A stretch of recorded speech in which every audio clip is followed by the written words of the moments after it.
Y'all, this Diddy trial is exposing so much stuff.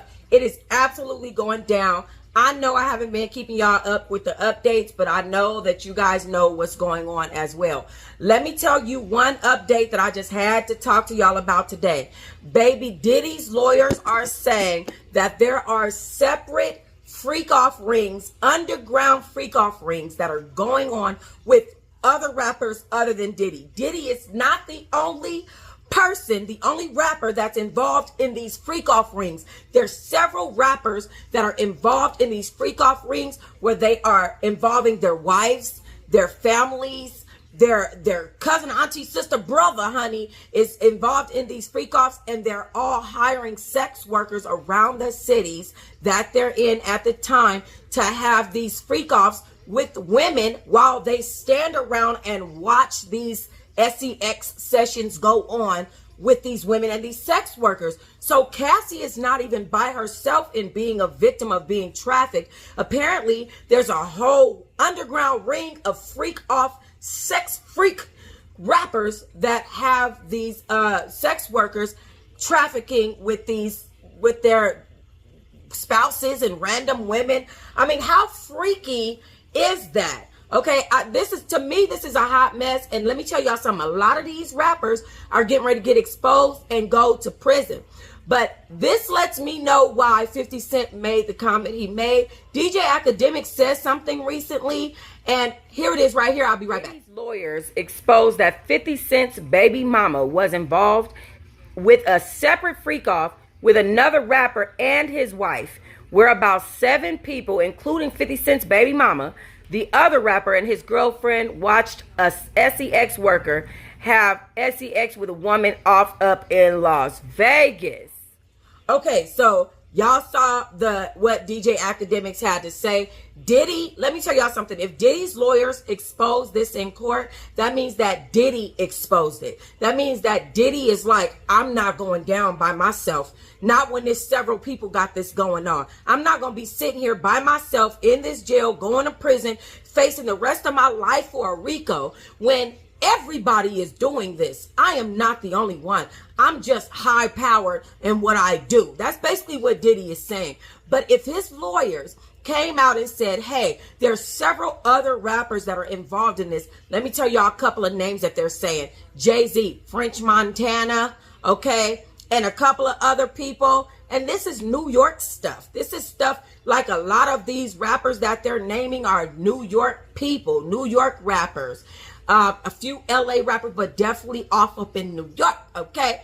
And at the end of the day, if Diddy is, if his lawyers are saying this means that Diddy has come out to his lawyers and put people's names on wax. A lot of these people are getting ready to go to jail for this RICO. But my whole thing is, Diddy, why are you trying to drag people down with you? That is absolutely crazy. Another name that they're putting out there, Ray J, Kanye West. They're saying that Kanye West has the reason why he's gung-ho Diddy and on Diddy's side is because he's been involved in it. The same thing with Ray J. The reason why Ray J is so gung-ho Diddy and on Diddy's side is because he's been involved with it, and they actually don't know the law enough to think that they're doing something wrong. They don't think they're trafficking. They don't think they're doing anything to these women against their will. You know, in court recently today, the Jane Doe that is on the stand was answering some questions, and she was asked, the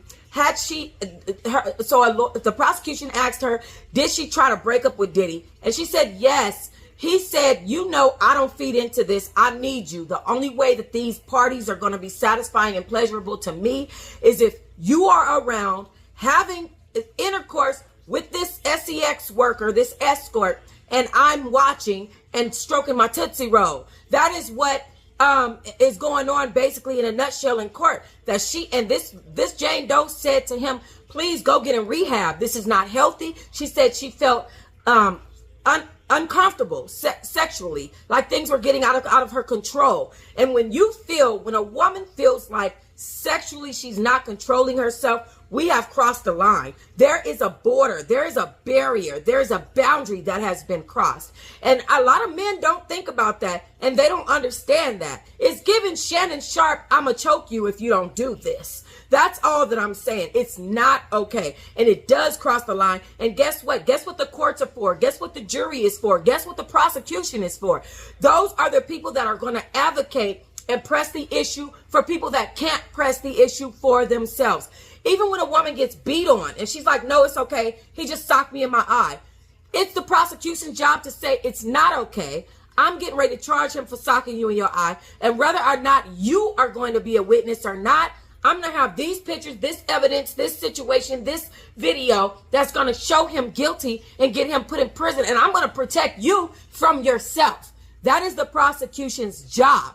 And it's the jury's job to say, I agree with the prosecution or I agree with the defense. And it is the judge's job to give you a sentence that matches the crime, okay? And as far as Diddy's situation is concerned, I think he can see that they've easily proven already that he has trafficked women. They've easily proven that, and they've easily proven the RICO with the arson, the prostitution, and the kidnapping as his assistant, Cassie's makeup artist at one point, his ex-assistant, former assistant Cassie's makeup artist, said that he took her at gunpoint to go to Kid Cudi's house to commit the arson. That's two elements of RICO right there. And guess what? In a RICO case, all you have to prove is two elements of the RICO, and it is a RICO. It's proven. And they've already done that. They've proven 3: kidnap, prostitution, and then the arson. So he's done. He knows that. Diddy knows that. So at this point, he's like, I'm not going by myself. I'm not going by myself. I won't do it. What the crazy part to me, though, is that 50 Cent has all these issues with Diddy. Y'all know a couple of weeks ago, about a week and a half, 2 weeks ago, Diddy said that he was going to make sure that Donald Trump did not pardon. 50 said he was going to make sure that Donald Trump did not pardon Diddy from what is going on with this case, okay? Because Donald Trump was saying he might pardon him. He might not. He doesn't know. He needs to look into the case.